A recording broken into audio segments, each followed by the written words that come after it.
Welcome, everyone. Thank you for joining us for another episode of the Sister Act podcast, which is a project of the American Muslim Institution, where we talk about life, faith, and resilience. And so I'm excited to have with me my fellow co-hosts, Haranessa Farad and Rabbi Susan Shankman. And so today's topic, we're going to talk about back to school, sending them off to the next room. So it's amazing. So we're so excited to have you all with us today. And just so you know, like today or right now during the fall, 56.4 million students are returning back to school. That's a lot of children. And so, but for the sake of this conversation, we want to talk about ours. And so I'm very excited to have my co-host, Rabbi Sue. So can you tell us a little bit more about what was your first day back to school for your daughter? I don't want to, I almost don't want to say it out loud. We experienced very few technological issues today. A few moments of, is the teacher going to let them in? Is the link working? But in our house, overall, everything went pretty smoothly, other than an issue for so I have a 12-year-old who's in 7th grade, a 17-year-old who's in 11th grade, and a 20-year-old who is a college junior, and they all started school today in our house. So there was a lot going on. I got a panic text from my 17-year-old son, Jacob, who said, I just want to make sure everyone's off Wi-Fi on their phones, just because when, many of us have experienced that, but nothing that would slow down the internet. But a panic moment just before, I kept saying, make sure to sign on a little early, just in case.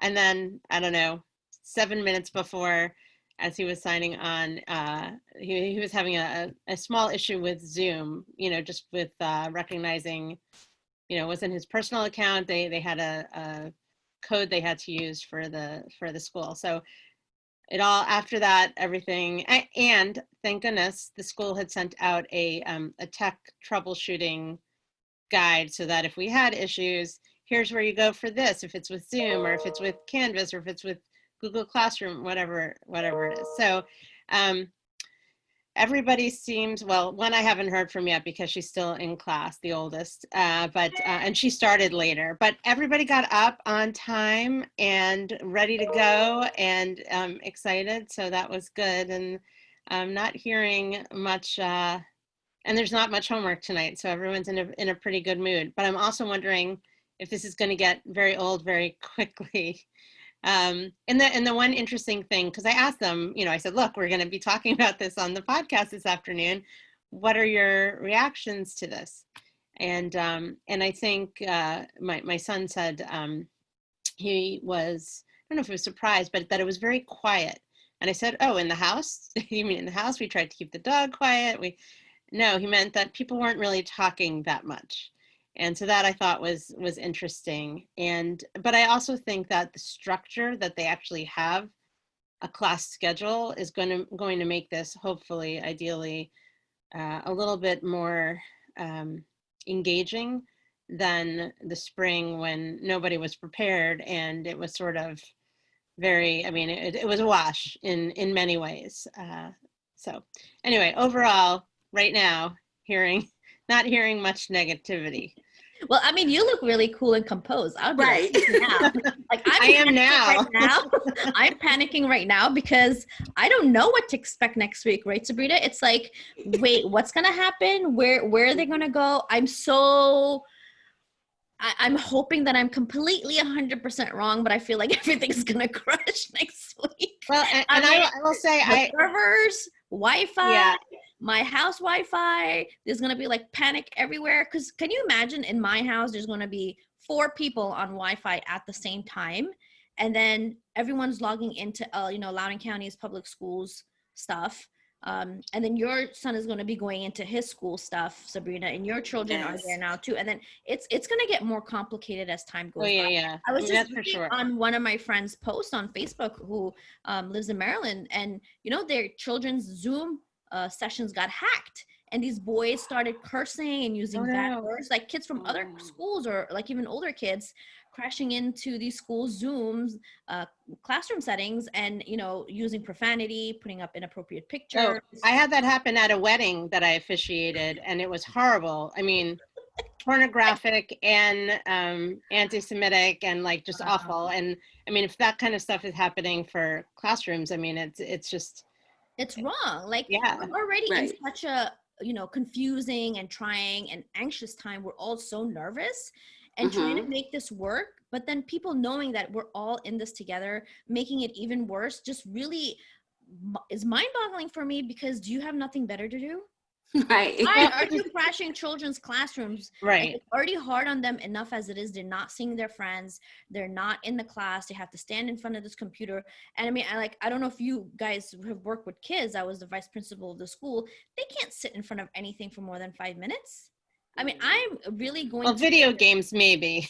Yeah, I would say yes to video games. school stuff. There's no Well, way. so, it was interesting because I know in the spring, that the middle school students, at least, and I think a lot of the high school students, but kids really, a lot of kids didn't put on their video.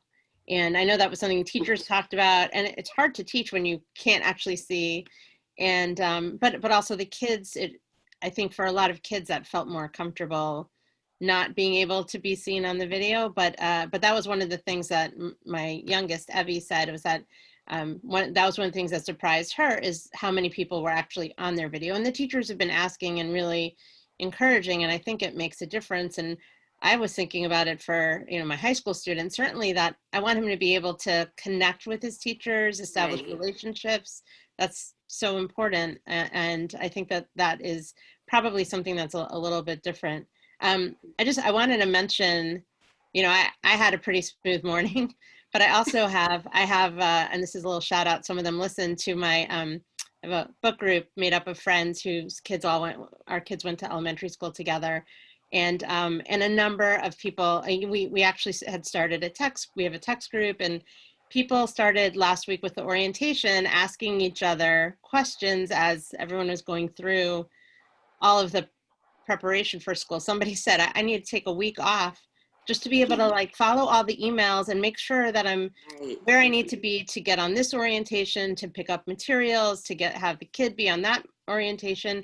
And then what happens when the technology doesn't work, which we had a friend who this morning, her daughter's a freshman in high school, and she was, and I she, think that person calls you every week at the same time. Right. I know. I And think she they know was what's like going on. panicked because she couldn't get into the Zoom, like she was having trouble getting into Zoom or into her account. And it just was, I mean, there's so much anxiety already, and that added piece of what happens if you're late. And It's horrible. It's gonna be a real I don't even know what words to use, but I know it's Right. gonna be chaotic. Like I mean, I'm feeling it, and I'm not even reading the emails on purpose because there's so much information. It's like a book. It's like, Yes. and I'm like, yeah, no, Mhm. thank you. I'm not messing up my piece. And then last Right. week, Loudoun County had orientation, and their whole thing crashed in the middle oh of no. orientation. Oh, So, wow. and that's just the parents going on and listening and figuring out what to do. And the whole server crashed. I can't imagine the load of students starting next week in these different counties in Northern Virginia and how they're going to sustain it, because honestly, it's going to be extremely, extremely tough. There's so many things working against this whole thing. Because of COVID, we're trying to be safe, but I really feel like the frustration is just going to hit the roof, because it's really difficult on so many different levels, not just for the students, for the parents, but for the teachers as well. Absolutely. Absolutely. I mean, it is. It's a lot on the educators as well as the families. Also, when you think about the administrators, I have some friends that are school principals. And so, you have parents coming to them asking a lot of questions, where they're still trying trying to seek out answers, and they're still trying to consult with their, their school administrators as well. And so it's a lot to think about. And even what you talked about, Nessa, as far as like the system crashing, the possibility of the system crashing. So it's like when you think about it, for so many people to be on the internet at one time, like Rabbi Sue, I'm just thinking about your household today, 5 of us. Yep. to have that. I mean, that's what I keep thinking about. The like, timing. Well, we upgraded our Wi-Fi I think it was in April because we were having issues then, and it's still, we're still. We have the best Wi-Fi that Verizon has to offer, and it's horrible. I even got the extender, whatever it is. I think that I have to probably get a new one for that because there's 3 levels. So everything is just going to be messed up. I just told my kids just expect the worst. Hassan, my second one, actually started her Nova classes this week last week, just going through her classes and doing all the things that she needed to do. And it was just her. So it was fine. And she's enjoying it, but she's just like, we're on it. They take attendance and then we could turn our video off. And I'm like, that's so distracting for kids. How are you going to listen to the lecture for like an hour and a half, 3 hours? One of her labs is like 3 hours. I was like, I'd pass out myself. It can be hard enough if you're sitting live, right? Stay focused. Things distract you. I mean, I know. I mean, like, if you have your phone next to you and you have your laptop, you'd be like watching Netflix. They wouldn't even pay attention to the teacher. Poor thing. That's so like, true. Rambling on, right? I mean, that is going to happen. That is so going to happen with these older kids because it's just a matter of time. It's just such a new way of doing things that it's really going to be a shock. But I feel the biggest issue, and I want your opinions on this, is the elementary school kids. I just can't even see this working, to be honest with you, with them. I just can't. You know what? I had a friend that posted on social media today. Her son started kindergarten. And so she posted the video of him. And it was so funny. She set up the cutest workstation for him, with the ABCs, his name was up. And then she posted a video that showed like a few minutes later, he was like on the floor, like napping, because he's like, how much can you hold a child's attention span? So it's like, I'm grateful that, Xavier's in middle school. And so we're beyond like the elementary school, but still it comes with challenges, right? Of having to sit there and having to get and to engage. And then all the other concerns, like I saw the schedule where it gave the amount of time that they have for a particular class or a period. And then it's like, there's this 5-minute transition period. Although it sounds really simple when you're on Zoom, or on video, but then at the same time, I get distracted when I have to switch from one Zoom meeting to the other. So for a child to have to do that. So yeah, it's so many concerns that, it's so much to keep up with. It's so much to keep up with. I mean, look at us. We're 3 of us sitting here talking and having a conversation. For kids, it's so hard for them to understand the content of the conversation when there's videos of other people doing things. Like, I want to watch my friends do something. Like, if I'm watching a screen full of kids, like my friend's like, oh, look, there's Justin. I haven't seen Justin in so long. Let me see what Justin is doing. Right. I'm just going to focus on Justin. And, even then it's like 5 minutes after that's like, I'm done. Like, I don't want to do this.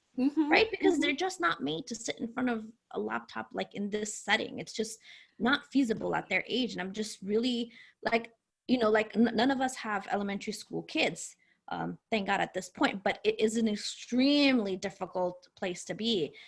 Even for the early middle schoolers, like I have a 6th grader, I don't know how she's going to do. And it's such a long day. Even though it's only 4 days a week, it is a long, long day. Yes, it is. And then there's I'm trying to figure out how that's going to work. Yeah, I don't know how that's going to work either yet. She hasn't had it yet. I don't think she had it today. But I mean, that is so important for kids, as we know.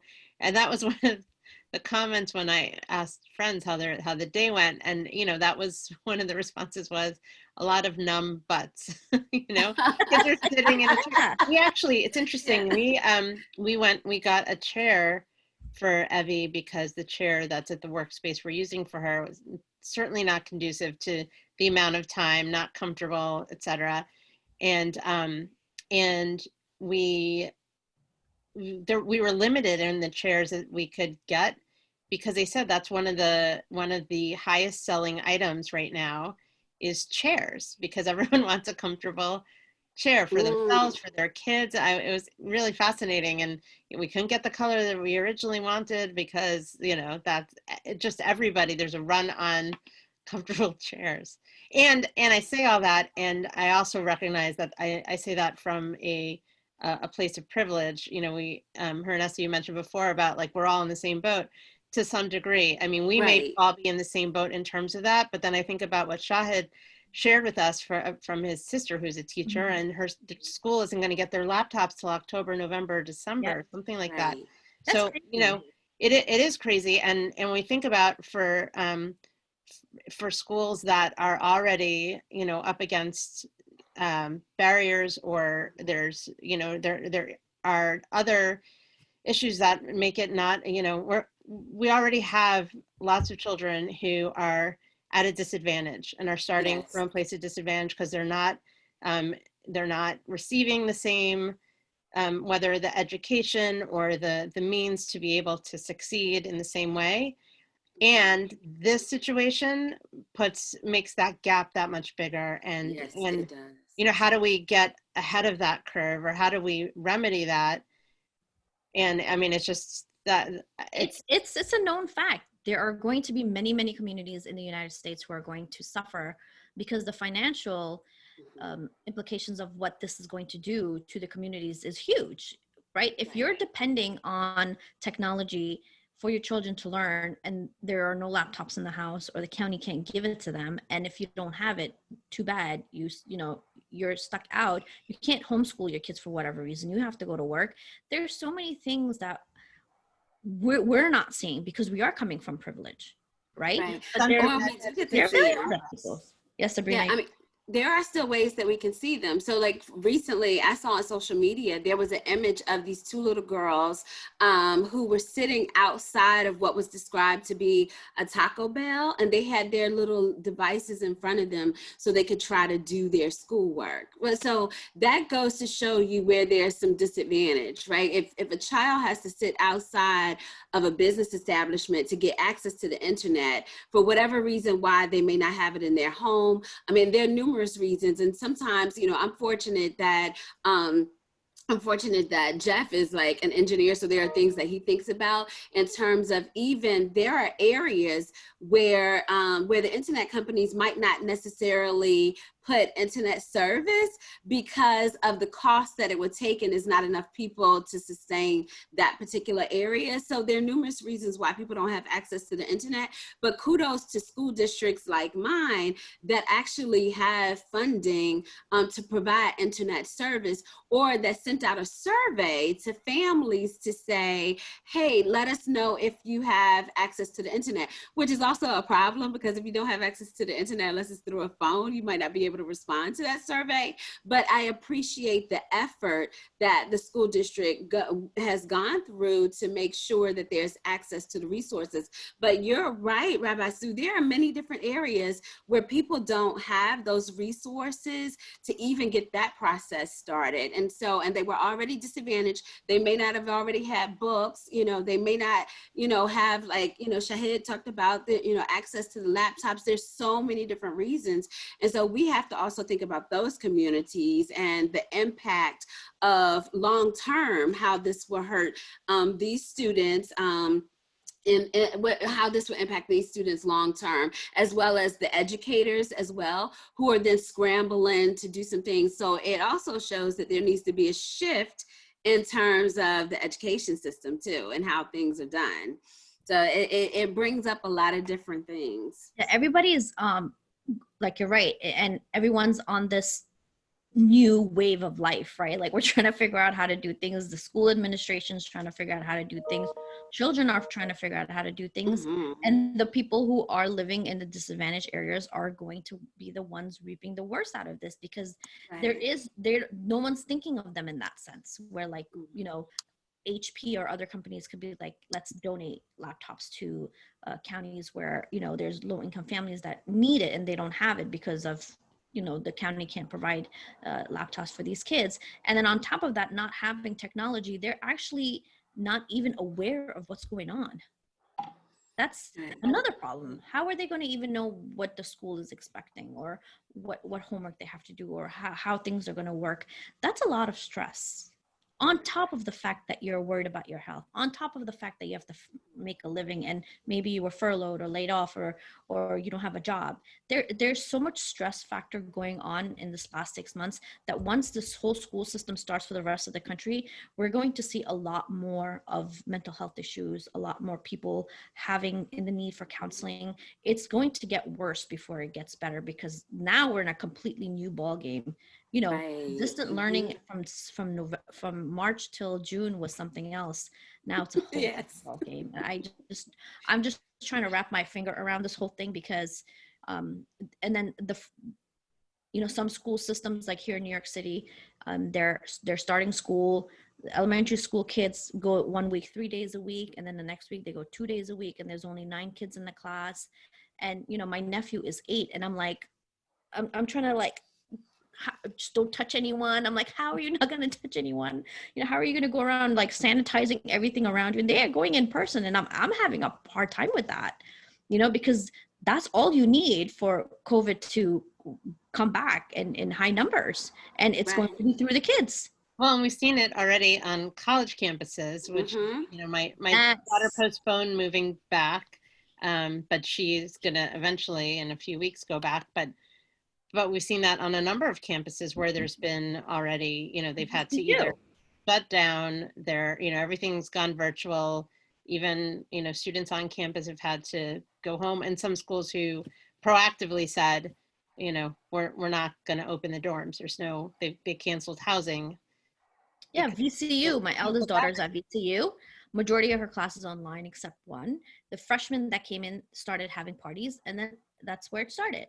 So I don't understand how. I'm sure conversations happening, but all you need again is to put clusters of people together in an unsafe way, and then you don't need to go to a party.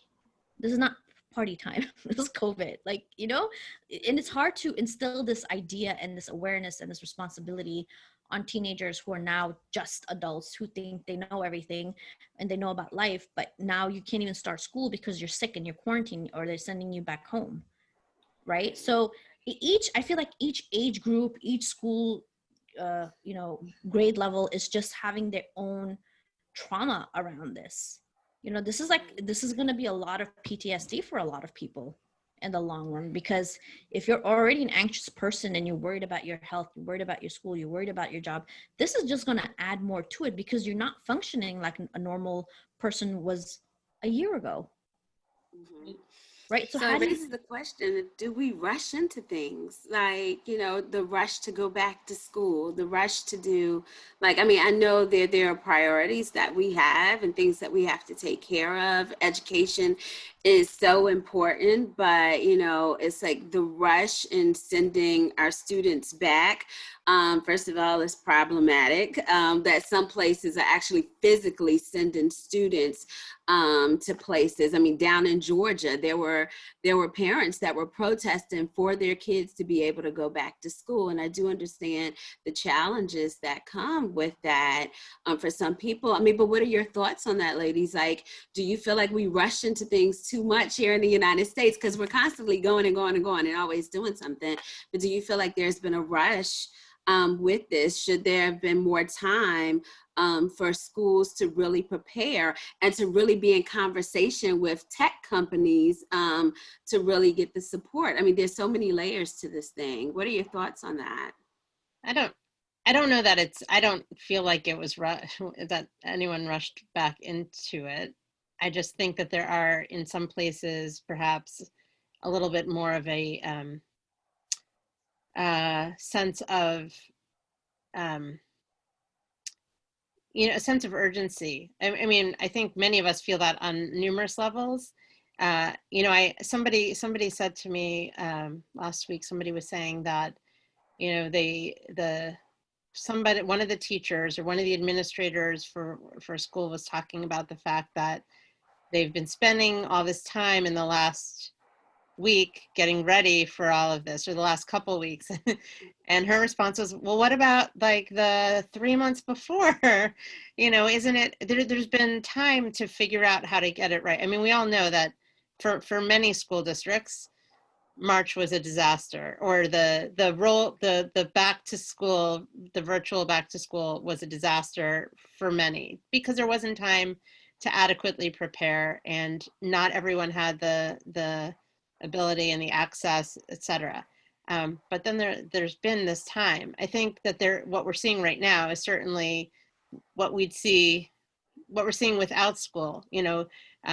People going back and wanting and being out in public without masks and very comfortable with crowds of people, and others who don't want to go anywhere near crowds of people, or be inside without masks, or be outside without masks. I mean, I think that there's certainly a lot of different feelings out there, and comfort levels. And one of the challenges is that, well, yes, we are a free society, and I know that there are those who will say, let you do you. I've heard that so many times. I've seen that on Facebook and various conversations.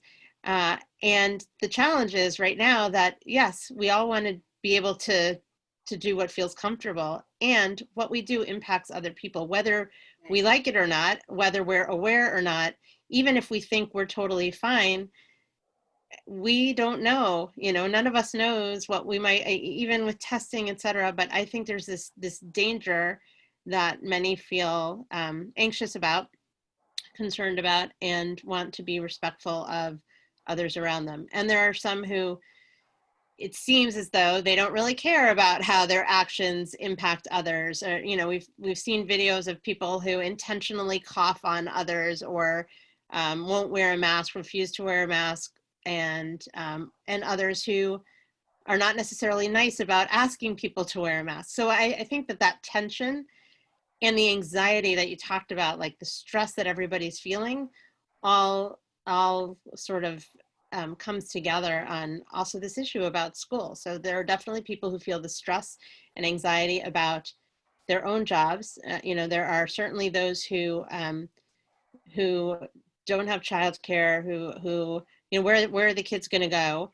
Where are they going to do their online school? Are they going to be at home alone? If I stay home, I'm going to lose my job, etc. I don't even, and there is a lot of anxiety and apprehension about keeping jobs right now, and showing up. And if that job is something for which you have to be in person and not working from home. But even working from home, I think a lot of people are feeling that pressure, and knowing how productive they were, or how much less productive they were with their children home in the spring. And so I think that's a piece of it too. I also think there are some people, we certainly have heard, I think it was the American Academy of Pediatricians, or whatever the organization is. I apologize if I'm not getting the exact title, but I know that the recommendation of having children be able to socialize, the importance of that for mental health and well-being, and balancing the mental health and well-being with the physical health and well-being, and people value that differently. So I wouldn't say that, I don't think that that's rushed back into. I actually am grateful that the school district my children are in did not go back live in person, just because I think I would have so much anxiety every day worrying about them, worrying about who they're with, what are they bringing home, and what are they taking and sharing with others, and it just, that presents a lot of other that responsibility. I mean, this is it's a this idea of being responsible for our fellow human being is also an important value for our children to learn. No, absolutely. I remember in around May, when they were still discussing, voting between virtual and coming to school half the week, they were letting parents decide. And I immediately just picked both of them to stay home, because my youngest is diabetic. I'm like, I can't expose her to all of that. If she doesn't get COVID, she's going to get something else, right? I mean, that happens anyway on a regular basis, just because their immune system's so shot. And then I didn't even let my other one go to school either, because for me, it's like, if she goes and gets it, she's going to bring it home to this one, and then everyone's going to get it. So I just opted out. And then the county ended up changing the whole thing and said we're going virtual with everything. But I think one thing that would have made more sense to me is if the county actually lowered the number of hours during the day by capping the subjects.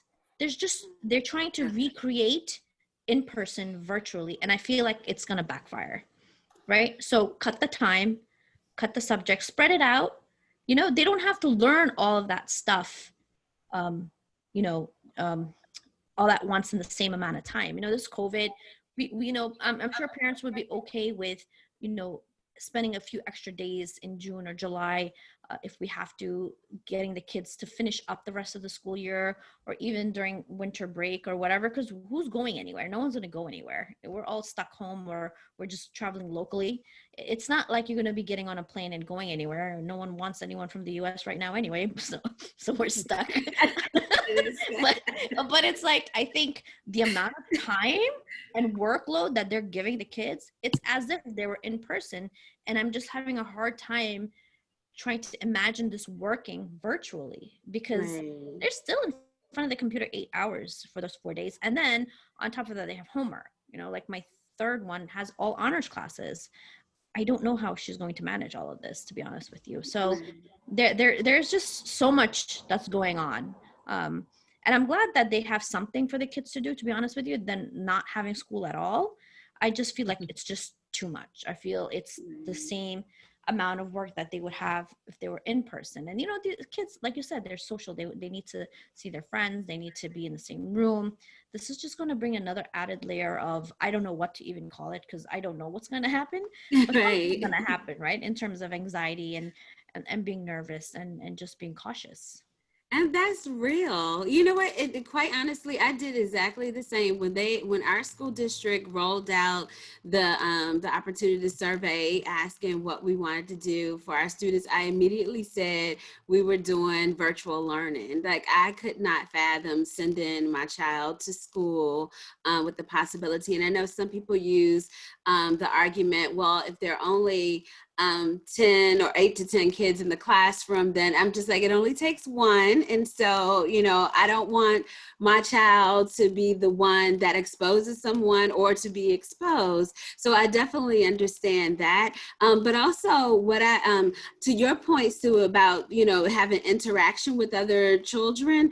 I remember the parent group that I have, and if any of them are watching, I just want to say thank you to them, because the parent group and what I mean by parent group, the parents that I've become friends with because of my child, we all are very supportive of each other. We text each other. We check in on each other. We all come from different backgrounds, and it's just beautiful how our kids have brought us together to be friends. And so yesterday, it was like, I had a moment last week. It was just kind of like, okay, my child needs to see somebody other than me. Like, he needs to spend some time with someone else. And so we did a social distance play date yesterday, and we were in the park, and we were spread out. We had our mask, and so, and so we were social distancing, but we talked about our concerns as far as, returning to school and what this looks like, especially because they won't be able to see their classmates. And so it's like, how do you develop then a schedule where maybe twice a month we're meeting up with each other to, like, hang out for a social distance play date so they can connect, and then also, finding other ways of being creative for them to connect even before, school starts. I mean, so many different ways for us to think about it. But what I wanted to say is, as far as saying too soon, is that, it's one thing that the school year starts in. For some people, it starts in August. For others, it starts in September. For us, it's September the 8th. But when I say too soon, I'm saying I feel like they needed more time to figure out some of the technology, because I know I have not received a schedule for my child just yet. I don't know who his teachers are going to be. And so, but I'm being patient in the process of this happening, because I know that, my school and the school district are still trying to figure it out. And the principal has been really good about sending emails. And like you said, Nessa, it's a lot of emails, it's a lot of communication. And so, when I can breathe and, type it in, I look and see what information they're sending out. But, that's why I say a little bit more time for that. And then also considering the capacity, because I had a friend this morning that is, they're single, they're taking care of their children at home, and it's a dad, and his system crashed, like they couldn't get their kids on right away. And so it's like that frustration that everyone is trying to figure out right now. So that's why I'm wondering, where do these conversations happen, with the higher ups to say, okay, let's talk to tech companies. And there may be some school districts that have done it, there may have been, and so I don't want to say absolutely it's not happening, but I'm just very curious where that is taking place. And then, those are some of the concerns that, come up for me. And then also, just trying to figure out, will I be able to help the kid with the assignment and I'm on a Zoom call, or, Exactly. the meetings that we have, like those are some of my anxieties that come up right now. So, so I'm trying to figure out, I'm curious to know, Rabbi Sue, like, did you have a good night's sleep, like going into today? Now there's a weird echo. Do you hear that echo? Okay, so I'll you hear it? Yeah, I hear it. Let me mute. Okay, go ahead. So one of the things that, so I didn't go to sleep as early as I wanted to last night because I was trying to make sure everything was set, that everybody had everything that they needed, and, all the usual, night before school starts kind of things, except I didn't have to make lunches. So that was really nice. But I was anticipating it in a different way. And I don't know if it was just, I think normally I would have tried to go to bed earlier, but I think I'm in that loop of where I am I've gone through a few different phases myself personally through this whole period. And there was a time period where I just couldn't sleep at all because I was feeling all the feels and was having difficulty sleeping, or I was staying up late watching, whatever I was binge watching on Netflix, or, writing sermons at this point. Anyway, I did not get a great night's sleep, but I got up this morning and I was really, my kids got up so easily, and I was not sure how that was going to go because they've basically had 6 months they have gotten up at reasonable hours throughout and for certain periods of time, but overall, like, they haven't had to get up for anything because they haven't had to, it's been very rare that they've had someplace they've had to go and get up and be all ready, but they did it. I also said, my son is in his room for his, on his computer. I said, you need to make your bed because that's behind you. And, I said to Evie, you need to make your bed. I know you're not going to be in there, but that's just one of those things. Like, it just makes it feel like we made a list last night of all the things she needed to do this morning so she could just get herself ready. And she just, she followed that. And that was good. Do you know that there's some schools are asking kids to wear a uniform? I'm like, you're lucky I can roll them out of bed. Yeah.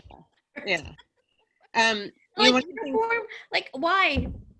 I don't get that. Like, I know you're trying to do things as regular as possible, but you got to take things in consideration. They're sitting down, they're at home.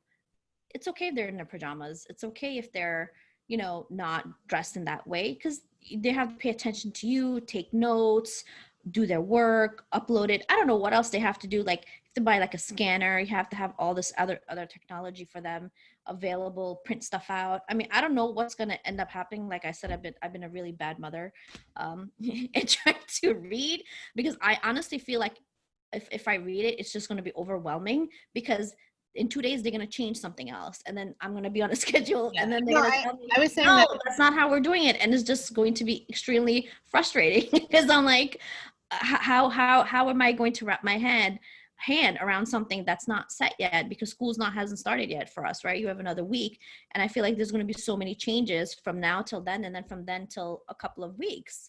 I will tell you, last week, like, I said this to my mom at one point. She's, and a lifetime educator. And I said, there was so much more. It was overwhelming this year preparing for going back to school in a certain way, in a certain respect, just from all the emails. But I was so worried about missing something, missing some key email, or missing, that there was this link, or missing there was an orientation, or whatever it might have been, that, would have meant that they wouldn't have been able to start on that right foot. And I, we didn't do the whole back to school shopping. We didn't have, we didn't get all the supplies in the same way. I know I have friends who did. I sort of said, okay, we have enough supplies in the house, and we'll figure out what we need. I mean, we have like a plethora of notebooks, composition books, pencil, everything. I mean, because I feel like we buy new every year, and not everything gets used. And so now I said, you know what, we're going to use it up. We're going to finally clear out all of those supplies. I went to Target the other day and their whole section was still full. Like there was no one going through the aisles. I'm like, wow, did they ever think that this is going to happen? That school supplies, when school starts before and all these stores get their supplies, it's like a zoo. You can't find anything, but everything was full on stock. It was like 2 people walking in through the aisles. I'm like, wow, to have said a year ago that this would happen now would have been unimaginable, right? But it's here, and this is what we're facing. I mean, this is a topic we're going to come back to in a month. I definitely want to have another episode on how we're dealing with all of the stuff that's happening, but I think this was a great conversation for us to have today in light of Sue's kids going back to school, and getting their foot in the door. And it is what it is. We got to deal with what we're dealing with. We do the best. I'll share one thing that I think was on the positive side when we're talking about the social aspect, because that I think is something that we're all concerned about. And and yes, while some kids are getting together in small groups, there's some kids who are not. And but one of the things that was really nice is I would hear in between, and they had little breaks in between before that, to walk the halls. but in between, I would hear my daughter was a couple rooms over, but I could hear her, and she was talking to friends who were in that class, and she didn't know that friend was going to be in the class. I mean, she connected with many of her friends, but then being able to see so and so and so and so, and then over the lunch break, she was FaceTiming with a bunch of friends, and they were all having lunch together, which is really nice. I mean, that wasn't, the kids just did that. And same thing with my son didn't eat lunch because he usually hangs out with his friends. They all hang out during lunch, and they did that today. And he said, "Oh, I'm not hungry." I was like, "Are you sure? You can talk to them while you're eating." But they just wanted to have that social face-to-face time. Yeah. And but for kids who may be new, like maybe a family moved and they don't know anything, right. There's not that opportunity to connect and make friends. And one of the nice things about school, middle school, high school, is that they also, they widen, or they open up, many of them open up their friend groups. They have class with somebody, they sit next to someone, they get partnered with someone for a lab or whatever, and they make new friends. And that isn't going to happen in the same sort of natural, organic way. And I think that'll be challenging, in figuring out ways to do that. And again, hopefully it'll be safe for them to be back in person before too long, and then they can have some of that. And I know they'll welcome that. Yes, we're looking forward to that, getting things back on track. But in the meantime, doing the best that we can with what we're given, and hopeful, right? And at least we still have technology where we can still see each other and do our work, and then do our podcast. But we'll just have to take it day by day with our kids, and just pray that they're protected, and that they grow, and that they learn from this many different lessons. Absolutely. Absolutely. And that's one of the things, Rabbi Sue, my son has been doing since the springtime when we went into quarantine is that, like I said, my parent group, they're amazing.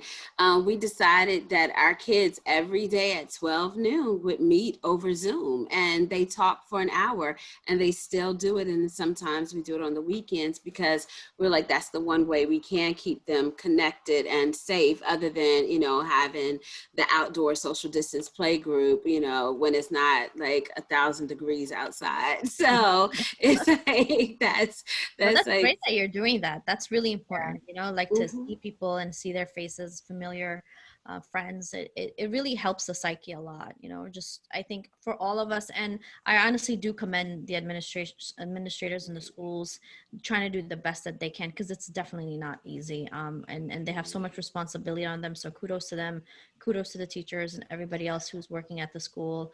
I know they want to keep everybody safe. And we're just going to pray for the best. Right, absolutely. I agree with you. Kudos to them, the administrators, the educators, some of the educators that have to go back in the classroom and don't want to because they have their own concerns for their families. So, I appreciate the ones in my school district and in other school districts that are doing this to help educate our children. And then those that are still trying to figure this out. And much love to the school counselors who are going to also help our children and us through the process as we move forward. Because some people don't have their own therapist that they can turn to, but the school has the resources for them to turn to someone. And so hopefully those networks will be in place for people that need them as well, because they are very important. Yeah, Absolutely. and the time and energy and preparation that that teachers are putting in is enormous, and knowing already that they're looking for and being trained to be able to look out for kids in a different way, and that's a whole new way of teaching, is being able to figure out what those needs are. And we've talked about this on some earlier podcasts about how do you see if somebody needs that help or that support across the screen, and what do you look for? And I think that that's something that our educators are certainly thinking about as well, and in terms of how to make this a positive experience for everybody. Absolutely. Okay, ladies, it was really nice chatting with you guys, and I hope that we feel a little bit better about what started today and what's going to come. And I'm so I'll grateful hold your hand next week. Yes. Thank you. I'm so glad that I have you two that I can vent with about this, and you guys can hold my hand and vice versa. Yes. Let's see what happens, and let's just keep praying and making sure that our kids are safe and teachers are safe and everybody else is safe. All right, ladies, I'll talk to you guys next time. All right. Have a good one. Bye. Bye. Bye. Bye.